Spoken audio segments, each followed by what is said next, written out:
Hola, buenas tardes, buenos días y buenas noches. Bienvenidos a un nuevo programa del canal de YouTube Susana Lagún. Es un programa diferente en el cual vamos a entrevistar a una escritora polifacética, porque además hace otro tipo de actividades que ya la estaréis conociendo viéndola en imagen, pero que además ha escrito un libro, El azúcar y la sal. En este espacio vamos a entrevistar a personas con diabetes que hayan publicado un libro. Y en este caso tenemos a Patricia con nosotros. ¿Qué tal estás, Patricia? Hola Bienvenida. Susana, muy bien. Feliz de estar aquí contigo, que somos compañeras en muchos aspectos. Exacto, eso es, compartimos muchas cosas. Para mí ha sido una gozada poder contar contigo en este espacio nuevo que he abierto en el canal Susana Lago. Y la verdad es que aunque yo creo que muchas de las personas que nos van a escuchar te conocen, pero para los que no conozcan a Patricia, bueno, Patricia Santorrubio es una bloguera reconocida, ya lleva mucho tiempo con su blog Vive tu diabetes. Tiene diabetes tipo 1, fue diagnosticada con 7 años y bueno, pues desde siempre supo que tenía que aprender a vivir con responsabilidad y automotivarse para poder perseguir sus sueños. Aunque mucho tuvo que ver, Patricia, tus padres, ¿verdad? La actitud que tuvieron tus padres con respecto a esta patología y a ti, cómo tú debías enfrentarlo. Sí, así es. Es decir, al final en el libro se ve, ¿no? Pero bueno, antes de entrar en materia, mis padres han jugado siempre un papel fundamental. Es más, a día de hoy siguen siendo mi gran apoyo, ¿no? Tanto mis padres como mi marido son las personas en las que confío cuando hablo de diabetes. Claro, eso es. Siempre hemos hablado muchas veces, ¿no? En muchos foros de la importancia del entorno. Y realmente el entorno es fundamental para una persona con diabetes, ¿no? Porque tomamos tantas decisiones al día, ¿no? Hace poco que hemos comentado que somos polifacéticos, parece ser, las personas con Total. diabetes, ¿no? Polifacéticas. Entonces, no viene de mal tener apoyo alrededor nuestro. Así es. A ver, es que yo creo, bueno, lo comentábamos muchas veces en redes sociales, ¿no? Que una persona con diabetes toma más de 180 decisiones al día. Es una barbaridad, es decir, al final no te das cuenta de la cantidad de decisiones que tomamos y de lo importante que es tener ese apoyo que tú comentabas, Susana. Yo, por ejemplo, ya os digo, a mí me diagnosticaron en el 98, tenía 7 años. Ese apoyo era fundamental. Yo no era gestora, con lo cual que mis padres estuviesen ahí siendo mis manos, mis ojos, mis decisores, era imprescindible para que yo pudiese desarrollarme y empezar a tomar conciencia de lo que suponía vivir con diabetes y sobre todo ser capaz ahora en la edad adulta de ser autónoma a través de esos aprendizajes, pero de los míos propios también. Lo que has comentado es muy importante, ¿verdad? Porque cuando el debut se produce en un momento en el que, bueno, en niños, en niñas, ¿no? Que no son autosuficientes todavía, porque lógicamente están aprendiendo, están creciendo, el entorno todavía se hace más fundamental. Pero sobre todo ese paso, cuando ya tienes que aprender a ser autosuficiente y tienes que tomar tus propias decisiones, ¿no? Saber cómo saber gestionar los padres ese cambio, ¿no? Hacia la autogestión, que tiene que ser difícil y que además lo comentas muy bien y lo explicas muy bien en el libro, ¿no? Cómo tuvieron que aprender a dejarte Sí. hacer a ti, ¿no? Efectivamente, eso es clave y muchas veces los padres, y es totalmente lógico y normal, que cuando te diagnostican diabetes o diagnostican diabetes a tu hijo, en este caso como es el mío, los padres tienden a la sobreprotección y muchas veces se ve Sí, ahora incluso más que con la tecnología que tenemos una inmediatez del dato, esa sobreprotección se acentúa muchísimo más porque el padre sabe en todo momento qué está pasando y puede incluso que te llegue a obsesionar, ¿no? El cómo estará mi hijo en cada segundo o por qué no me responde un WhatsApp. En mi época no había tecnología, nos teníamos que hacer capilares y todo se basaba en la confianza plena en la persona que tenía diabetes. Yo os digo que al poco de ser diagnosticada, mis padres me dejaron, y lo cuento en el libro, ¿no? Me dejaron irme a esquiar. Les costó mucho, pero sabían que para mí era fundamental el poder tener la misma experiencia que otro niño que no tuviese diabetes. Y que al final yo no iba a aprender a través de sus errores, sino que yo tenía que cometer los míos propios para darme cuenta de las consecuencias de mis propios actos, ¿no? Incluso de las consecuencias que tenía el tener diabetes, que aunque nos duela y sea una patología dura, la realidad es que tenemos que aprender a vivir con ella.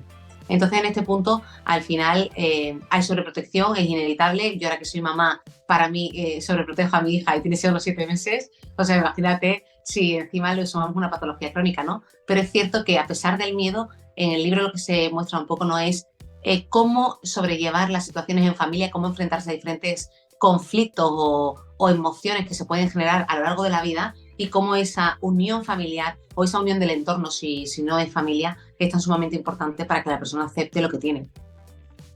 Me gustó ese capítulo mucho, ¿no? Cuando tú llegas toda contenta del colegio, ¿no? Y tu madre lo primero que piensa es, ¿y ahora qué le digo? ¿No? Con esa ilusión de Exacto. irte en la Semana Blanca a esquiar. Y me imagino, ¿no? Que por un lado como padres estaban muy contentos porque para ti era una experiencia vital, ¿no? Que al final es Efectivamente. en lo que consisten estas experiencias, pero por otro lado tenían ese miedo, ¿no? A lo que pudiera pasar, añadido a lo que podría tener cualquier padre o madre, ¿no? Porque lógicamente todos los padres cuando los hijos se empiezan a soltar, pues tienen ese miedo, ¿no? De lo que pueda pasar, pero nosotros, bueno, pues tenemos una patología con la que tenemos que aprender a convivir, que tenemos que aprender a gestionar, y era la primera vez que ibas a estar alejado de ellos. Sin embargo, Justo.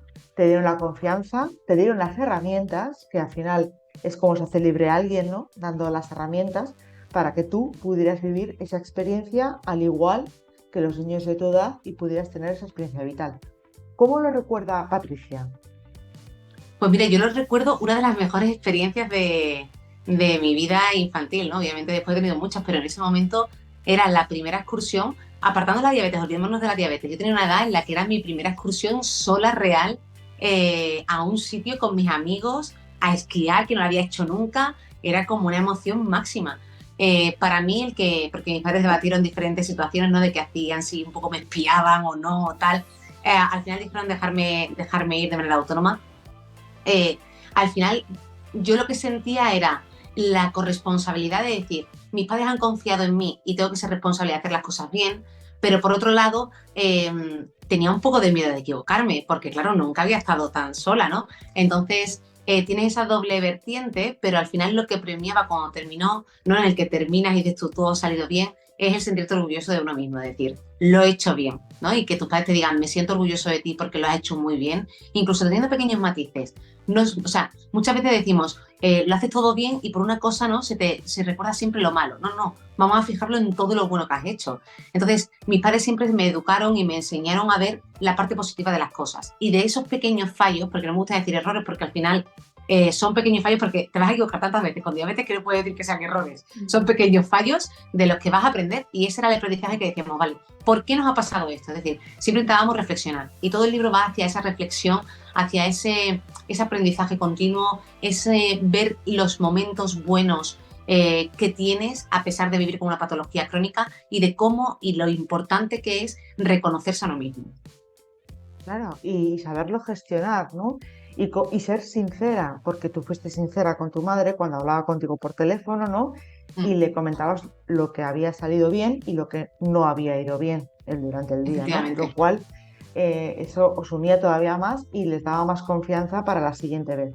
También hay una parte en el libro que me emocionó mucho, es precisamente cuando tus padres, pues tú empiezas a ser más mayor, ¿no? A cumplir más años. Pero claro, esa autonomía también tiene un precio, ¿no? Muchas veces. Y también tenemos nuestras propias inseguridades cuando nos empiezan a soltar y tenemos que tomar nuestras propias decisiones y nos entran los miedos, las inseguridades, por mucha seguridad que nos hayan transmitido, pero y por muy fuertes que podamos aparentar ser a veces, ¿no? Pero nos sentimos vulnerables, ¿no? Es una palabra que Eso explicas tú en el es. libro, ¿no? Y hay un momento en el cual, bueno, pues tu madre y tú salís a hacer un recado en coche y Patricia se siente especialmente vulnerable. Efectivamente. Es decir, muchas veces y se me pone la carne de gallina, porque es verdad que creo que es algo que la gente no puede llegar a entender, ¿no? Y justamente por eso quise meter este momento de mi vida en el libro, porque quiero que la gente sea capaz de ponerse en los zapatos de una persona con diabetes realmente. O sea, tú a cualquiera le cuentas este capítulo y te dice, ¿en serio? ¿Por esa tontería? ¿No? Y en cambio una persona con diabetes se siente muy, muy insegura. Y os cuento brevemente lo que pasa, ¿no? Hay una situación en la que mi madre se equivoca del coche y yo directamente pienso que me voy a morir. Porque nos hemos perdido. No nos hemos perdido en el desierto, nos hemos perdido en una autopista con 200 salidas para volver a casa. Pero yo en mi cerebro pienso que me va a dar una hipoglucemia, que no tengo la suficiente glucosa encima y que me voy a morir. Y mi madre no entiende por qué estoy tan histérica, ataco a mi madre sin ningún sentido de ha sido por tu culpa, a mí no me llega a pasar nada, pero el sentimiento que a mí me queda cuando ese viaje termina, incluso ahora lo recordamos en casa, de ¿te acuerdas lo loca que te pusiste de camino a Torremolinos? Porque me puse como una cencerra, o sea, en el libro lo disimulo un poco, pero es que me puse como una cabra, claro. No lo puedes llegar a entender. Y es verdad que la diabetes te hace vulnerable a ciertas situaciones que una persona sin diabetes no la tendría. Alguien se pierde la carretera y nadie piensa, me voy a morir por una hipoglucemia. Es que es lo último que se te imagina. Aunque pueda pasar en algún momento, es que la probabilidad es tan baja que ni te la planteas, ¿no? En nuestro caso, sí que pasa. Y en este capítulo, la reflexión que yo quiero dejar es, no culpes a tu pareja, a tu hijo, a tu persona con diabetes de tu vida por sentirse vulnerable en un momento o perder los papeles, porque realmente no sabes el grado de ansiedad que puede generar a uno mismo el sentirse que puede pasar algo malo y que no lo puede controlar. En segundo lugar, que cuando estas cosas pasan hay que intentar ir a la raíz de la cuestión, ¿no? Y decir, ¿por qué ha pasado esto? ¿De dónde viene este miedo? Y saber que si, por ejemplo, a mí me da miedo conducir o me da miedo ir en coche porque me siento más insegura porque hay muchas más situaciones que no soy capaz de controlar, llevar todo lo necesario para que eso relativice los miedos y aprendas a superarlos. Y en tercer lugar, la autorreflexión como persona con diabetes de decir, ¿realmente estoy siendo mi peor enemigo?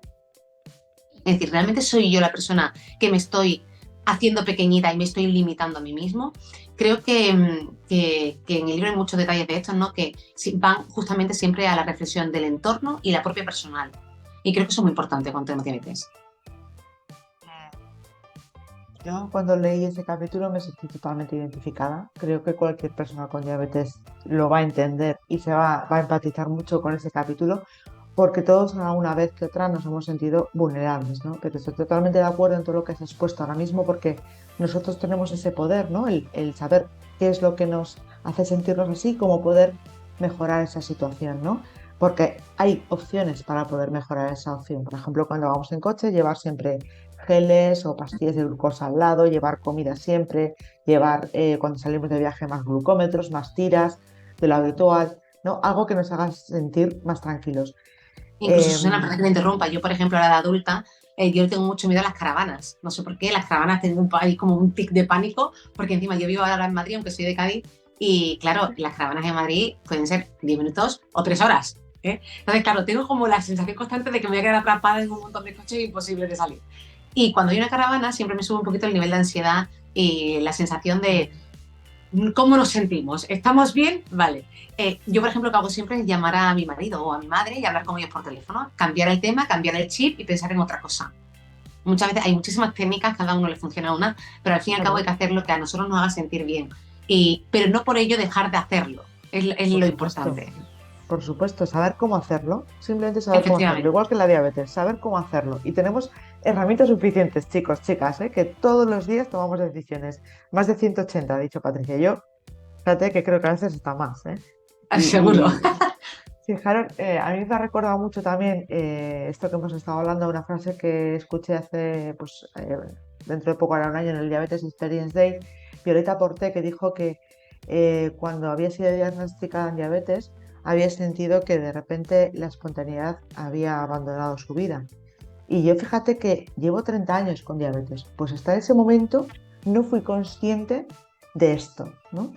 Y por eso mismo, pues, bueno, pues démosle la vuelta, ¿no? Quizá no podamos ser tan espontáneos como otras personas, porque estamos obligados a planificar todo, absolutamente todo y cada uno de los pasos que damos, pero eso también nos puede dar más fuerza, como lo ha dado Patricia desde hace años, para utilizar toda esa herramienta y ese conocimiento de diabetes y su carrera de periodismo para ayudar a los demás con ese blog Vive tu Diabetes, que vamos, que lo ven hasta en Sudamérica, si he leído bien.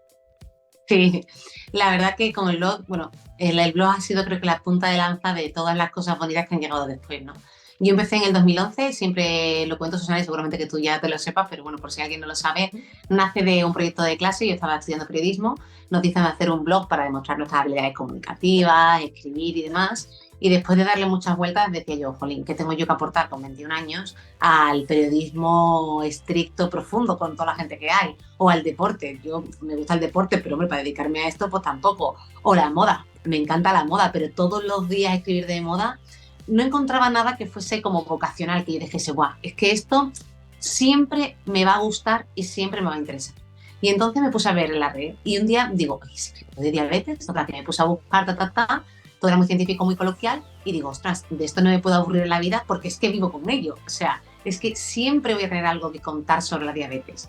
Y así nace Vive tu Diabetes. Así nace el blog y la verdad que ahora pues visitas de todo el mundo. La verdad que, bueno, pues en el 2011 fue un poco la era dorada de los blogs, todo el mundo empezó a meterse en este mundo y la verdad que es cierto que ahora los blogs se consumen menos en cuanto a contenido digital, pero sí que es cierto que para mí es como el pilar fundamental de toda mi historia y por eso siempre he continuado con él. Es verdad que a lo mejor la frecuencia pues, ha variado, hay momentos en los que puede estar más o menos por las circunstancias de la vida, pero siempre lo he tenido ahí, ¿no? Como mi piedra angular de todo lo que significa Patricia Santos en el mundo de la diabetes, desde luego.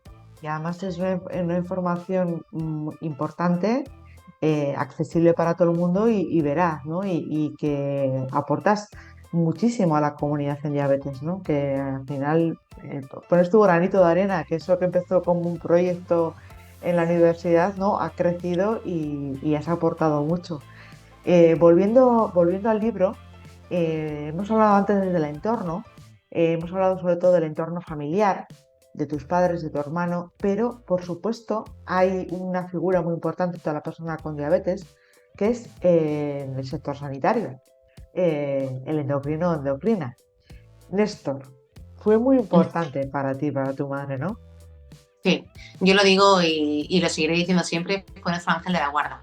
No tanto para mí porque no era tan consciente, pero para mi madre es que salía como si flotase de la consulta. Es decir, fue una persona que no nos metió prisa para irnos del hospital ni darnos el alta, sino que se aseguró que aprendiésemos perfectamente lo que era vivir con diabetes, pero que sobre todo, incluso cuando nos mudamos de ciudad, nos decía, tenéis mi puerta abierta para venir siempre que necesitéis, porque aquí tenéis vuestra casa. Y lo que a mí me importa es que Patricia crezca feliz y que nunca la limitéis por nada que tenga que hacer, porque siempre habrá opciones para poder hacerlo.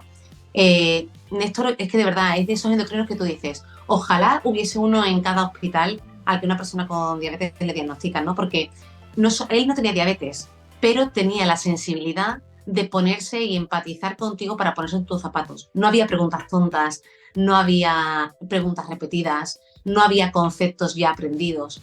Todo, siempre que ibas, si no te lo sabías, te lo repetía otra vez, hasta que lo entendiese. Y creo que eso fue el que nosotros tuviésemos una tan buena aceptación desde el inicio. Es decir, mi madre lo pasó fatal, horrible, pero sabía que había una luz dentro del Hospital Puerta del Mar, que era él, y que si había alguna duda, él iba a ayudar a gestionarlo. Y creo que eso fue clave, ¿no? Y creo que cualquier persona que le diagnostiquen, si encuentra a esta persona con ellos, le reforzará muchísimo una buena aceptación de la patología. Es algo muy importante de lo que comentas porque aquí se ha hablado mucho, ¿no? En el canal cuando se ha entrevistado a personas con diabetes y se escucha por las redes sociales que muchas veces nos sentimos juzgados, ¿no? Cuando vamos a la Sí, consulta, como si fuera un examen, por Dios. A ver, que tenemos una patología con la que convivimos 24 horas, pero es que sobre todo somos personas y tenemos sí, nuestras emociones, nuestras vidas, nuestros altos, nuestros bajos emocionales y vitales, como cualquier eso otra es. persona. Y eso afecta directamente al control de nuestra diabetes y a nuestras glucemias, ¿no? Entonces, el sentirnos juzgados no nos ayuda en nada, ni a nosotros, ni al profesional sanitario, porque no aprende nadie. Sin embargo, si vas a la consulta y encuentras a alguien empático que te sabe escuchar y suma, siempre vamos a aprender, ¿no? Entonces, por eso Justo, hacemos ese lanzamiento que, por favor, necesitamos más Néstor en las consultas de hospitales, en todas totalmente. las especialidades, ¿eh? Necesitamos más gente como él. Por favor, Sí. eso que quede Y, claro. no, y aparte hay un punto súper importante de lo que comentas, ¿no? De cuando te sientes juzgado y demás. Nosotros tenemos las dos vertientes, ¿no? Tenemos uno que fue una maravilla, otro que fue la antítesis de Néstor. Y al final, ¿sabes lo que pasaba? Que en uno te abrías, ¿no? Con Néstor eras capaz de abrirte y soltarle Claro. todo lo que sentías de la forma más honesta y sincera posible. Sin embargo, con el otro endocrino, yo incluso no quería ir al endocrino, es que no quería. Yo me acuerdo de estar en el coche y coger una libreta nueva y decirle, mamá, nos vamos a inventar los controles porque así no nos riñe. Y mi madre me decía, Patricia, no hay que mentir. Y yo, mamá, sí, digo, porque si no nos ayuda, ¿para qué vamos a ir allí? ¿No? O sea, me refiero, para salir allí las dos llorando, más tristes que la mar, pues para eso yo no voy al médico, porque a mí lo que me Claro. está haciendo es incluso maldecir el tener diabetes, porque que te riñan por tener una patología que no sabes gestionar, en vez de reñirme, ayúdame a entenderlo. Entonces, pasamos de una comunicación unidireccional cuando el médico es como no debe ser, a una comunicación bidireccional y sincera cuando el médico es empático y te escucha. Entonces yo claro. creo que es tan importante esa parte y gracias a Dios cada vez tenemos más médicos empáticos, ¿no? Pero sigue habiendo personas y a mí me llegan por redes sociales y seguro que a ti también, que hay muchas veces Mm. médicos que carecen de esa empatía que una patología crónica necesita. Es lo que pedimos, ¿no? Mayor empatía, el saber escuchar, el poder aprender juntos, porque así avanzamos. O sea, yo no sé si a ti te habrá ocurrido como cuando has ido a la consulta, pero durante años yo estuve comentando que los días antes de bajar ¿no? Pues la regla, mis glucemias se volvían locas. Al final todo esto es un tema hormonal y yo por Mm. más que necesito más insulina, pero da igual, ¿no? Bueno, pues me lo negaban, me decían que no, hasta que hubo, bueno, pues unos estudios que corroboraron que lo que decíamos todas las mujeres con diabetes tenía su uso de La verdad, razón. Claro, entonces, no, es que claro, la semana antes de la regla, ¿en serio? Ahora sí. Bueno, pues si hubiesen escuchado antes, no a mí, sino a todas, ¿no?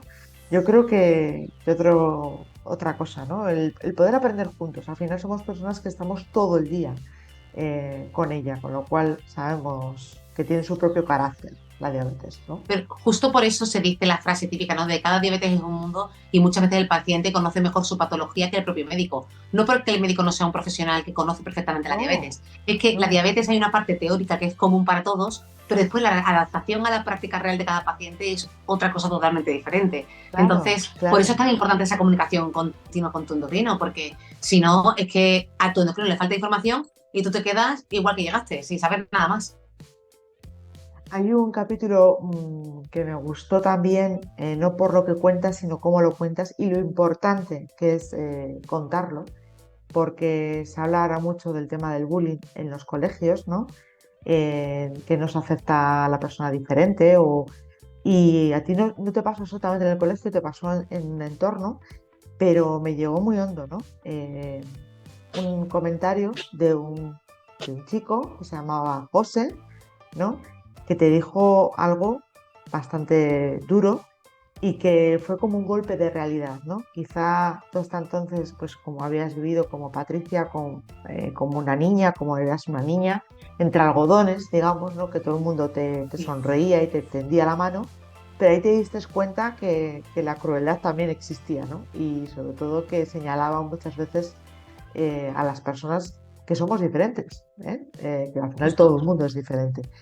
Ese día aprendí algo y es que no todo está permitido ni es justificable por mucho que seamos niños. Efectivamente, yo creo que muchas veces damos por hecho que porque sea un niño no va con maldad. Y muchas veces los niños son los más crueles porque no saben la consecuencia de lo que sus palabras pueden tener en la otra persona. Pues, eso Ese es es. el tema principal, ¿no? Y es cierto que yo en ese momento pues me di cuenta, ¿no? De la crueldad que había o de que quizás era diferente en un aspecto que el resto podía notar más de lo que yo creía que podían notar.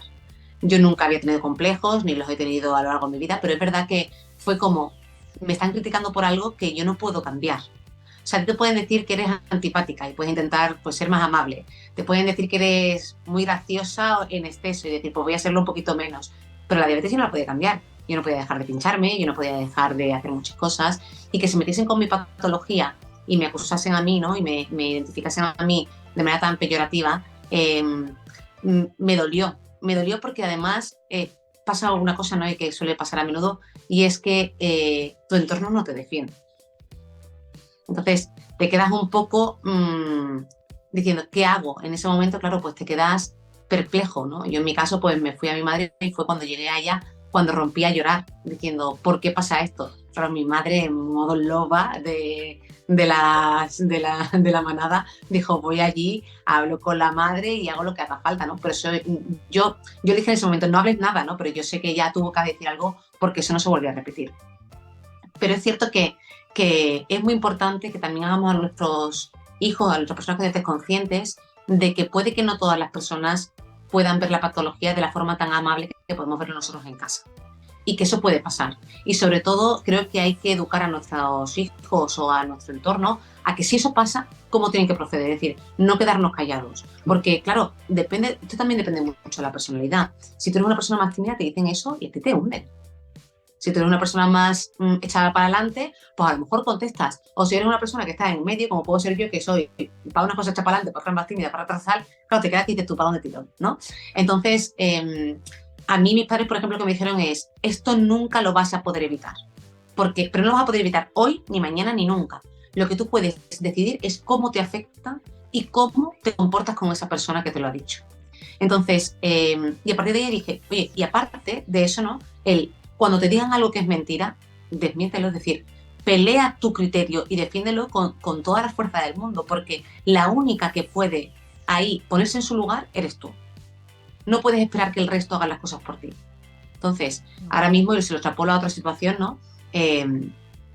Por ejemplo, ahora que soy adulta, que tengo un blog y tengo redes sociales, te llegan muchas veces falsos mitos. Oye, yo puedo tener dos opciones: bloquearlo, contestarle diciéndole de aquí para arriba, o conversar y explicar.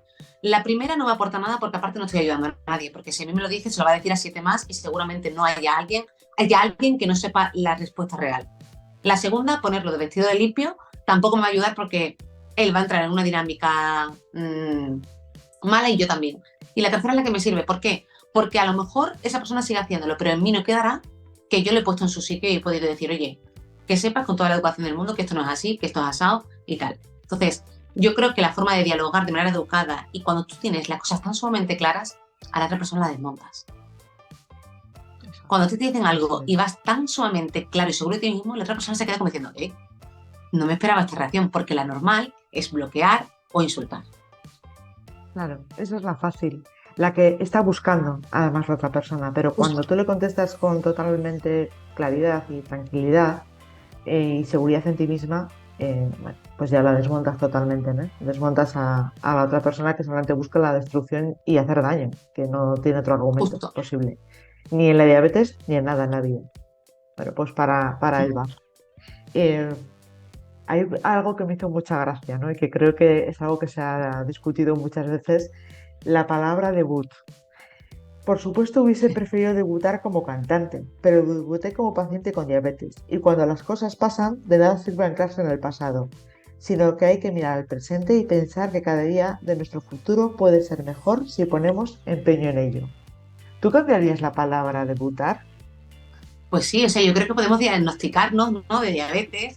Hay otras muchísimas palabras, pero no entiendo por qué en diabetes usamos una palabra que realmente es de farándula, es decir, debutas cantante, debutas artista, debut en sociedad, es como algo como súper bonito, súper positivo, que no entiendo o sea, al final cuando tú lo ves en la RAE, el debut es como la primera, o sea, como la primera presentación en escena en algo, ¿no? La primera puesta en sociedad, tal.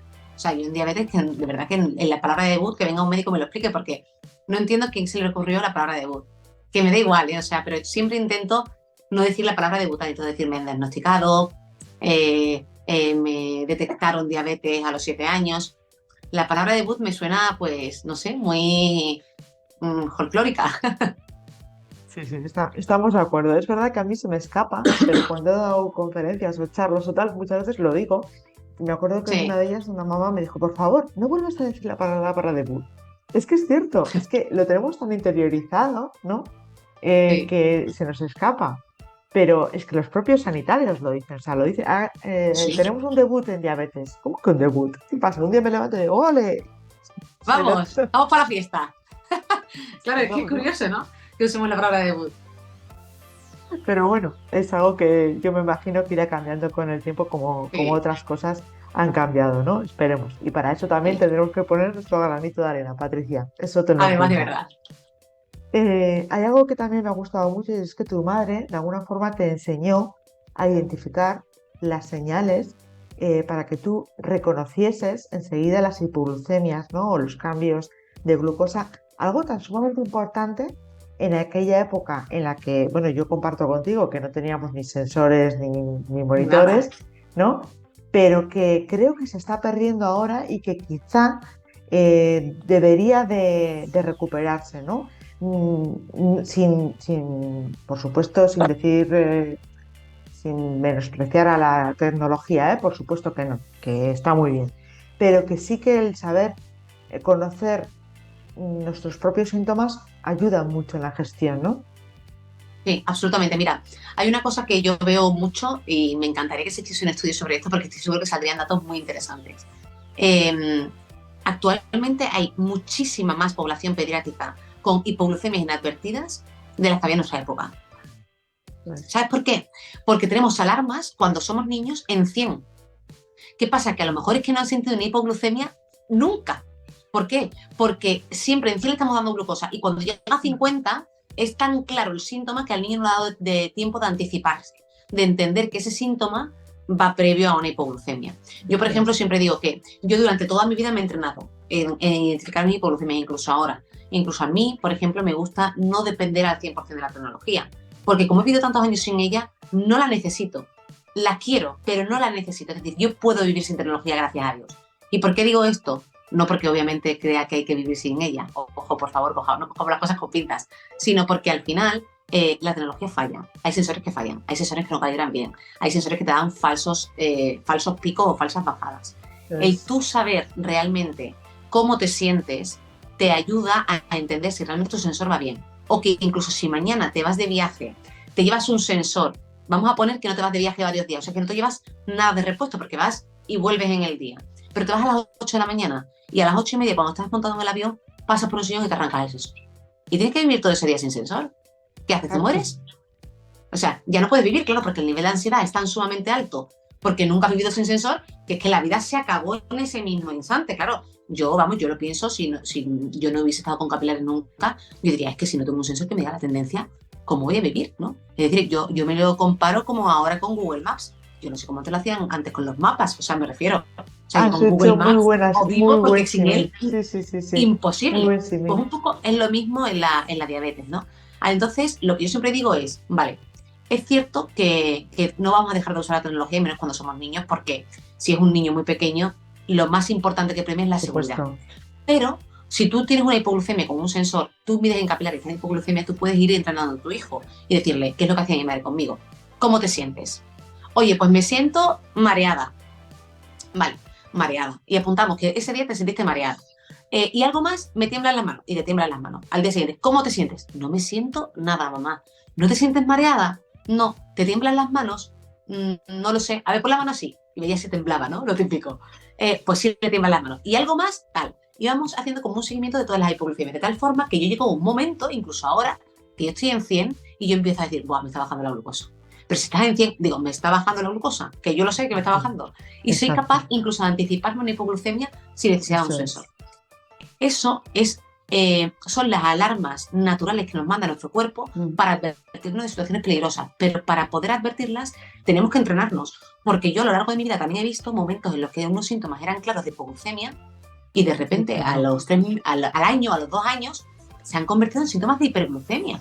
Y he dicho yo, pero bueno, ¿desde cuándo yo tengo como respiración agitada cuando estoy alta de azúcar? Pues me ha cambiado el síntoma.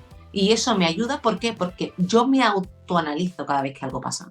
Y creo que eso es súper importante. Muy importante. Es muy importante el conocernos, el reconocer los síntomas, y yo comparto contigo, porque también he crecido con diabetes sin tecnología y todavía me despierto por las noches cuando tengo hipoglucemia.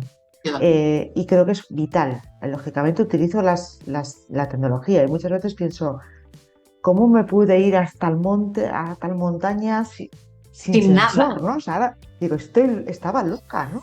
Pero luego digo, no, lo hice. Entonces eso me sirve que si ahora en un momento determinado se estropea, esa ansiedad que te va a generar sea menor y saber gestionarlo de forma adecuada, ¿no? Yo recuerdo que hace poco estuve en un campamento de verano y me quedé muy asustada porque en la guardia que hicimos nocturna, ningún chaval, que eran adolescentes, se despertaba aun cuando tenían hipoglucemia. Entonces me asusta esa idea, ¿no? Porque es verdad que yo muchas veces, bueno, pues escucho la alarma, pero normalmente yo ya sé que estoy con hipoglucemia, ¿no? Sí. Pero es que muchos ahora no lo saben. Y entonces, bueno, pues es equilibrar, ¿no? Lo que es el símil que has hecho antes con Android Auto y los mapas, pues igual, ¿no? Que no dejemos de saber cómo se manejan los mapas o qué dirección tenemos que tomar, porque Android Auto puede no funcionar, puede quedarse. Es muy importante. Eso es súper importante. Es que eso que dices de los adolescentes y de tal, es que tú dices que ya no es un niño de 2 años, que es una persona que ya es prácticamente un adulto. Sí, y no lo sabe. Yo, por ejemplo, hago una práctica y no la recomiendo, pero sí que la quiero comentar porque creo que muchas veces la pasamos desapercibida. Yo no sé si tú lo haces, Susana, pero yo, por ejemplo, entre sensor y sensor siempre dejo un día sin ponerme el sensor para reconectar Sí, sí, conmigo. Y hay mucha sí. gente que dice, es que es imposible, no podría vivir sin él. Digo, vale. Digo, prueba únicamente a estar una hora sin él. Quítatelo en un momento en el que tú digas, estoy en 100, o sea, que tú te muere el sensor y tú dices, estoy en 180, que sabes que hasta que te baja hipoglucemia, vamos. Estate una hora sin él. Experimenta lo que es no tener el sensor para que veas que no pasa nada. Porque creo que muchas veces es que incluso se te cae el sensor y tienes que estar una hora esperando a que se calibre el siguiente. ¿Qué haces en Claro, esa hora? claro, ¿Vas al hospital a que claro. te dicen? O sea, que hay que enseñar. Entonces, si tú, por ejemplo, eres adolescente, oye, vamos a ponerte el sensor. Es que yo imagino también incluso situaciones de alcohol, sexo, tal, que incluso los síntomas se pueden agravar. No sé, a mí también me da mucho miedo, Susana. Yo pienso en estas cosas y digo, hay que hacer un taller de identificación de síntomas tempranos. Que sí, que es súper importante, ¿eh? El sabernos escuchar y el saber reconocerlo. Por supuesto que no estamos haciendo, que aquí nadie se No, no, crea no. que estamos en contra de la tecnología, madre mía. Si la No, por hubiésemos Dios. tenido hace años, lo que No, hubiésemos además de verdad. aprendido todavía más. Pero démosle una vuelta, ¿no? Bueno, pues todo esto es lo que Patricia cuenta en su libro, muchas cosas más que yo a modo informativo voy a comentar, que aparte de que me ha encantado, lo tengo aquí, me lo leí en una tarde, en una tarde que tenía y es que no podía parar de leer porque me sentí muy identificada porque está escrito desde el interior, con honestidad, con sinceridad, eh, sin maquillaje, totalmente es verdad, es natural, es sincero. Y cuando alguien escribe como escribe ella, que ya lo hacía en su blog, y transmite como lo hace en las redes sociales de forma honesta y sincera, se nota.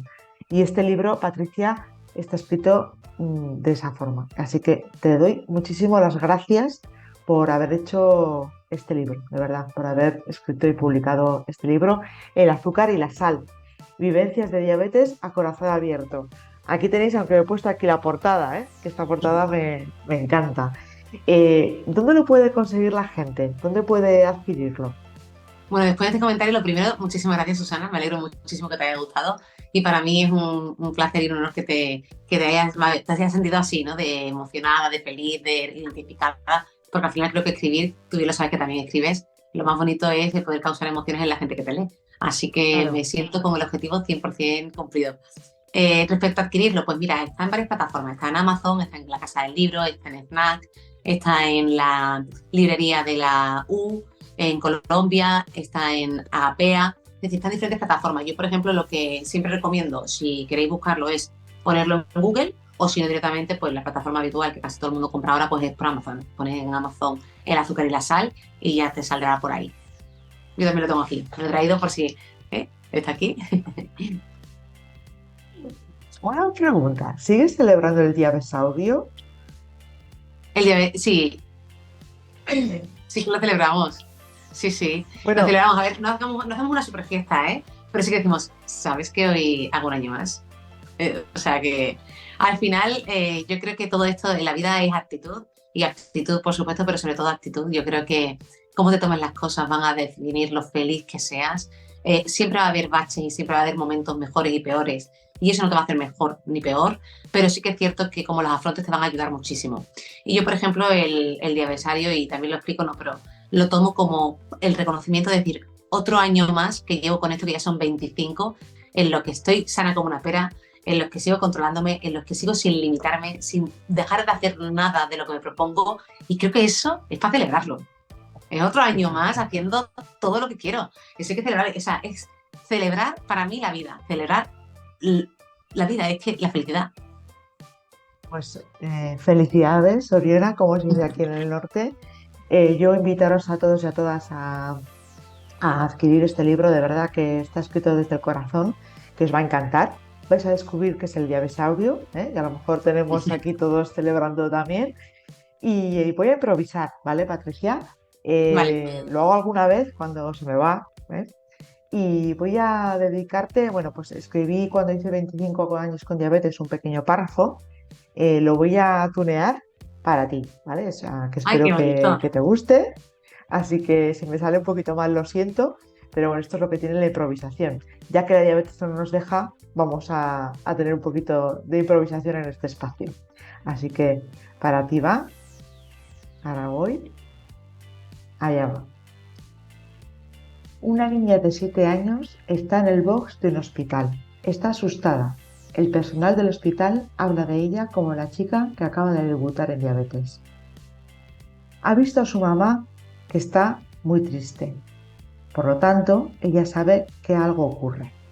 No dejan de pincharla y nadie le explica qué es lo que ocurre. De repente, tras la cortina del box, aparece una mujer de unos 30 años, guapísima y con una gran sonrisa.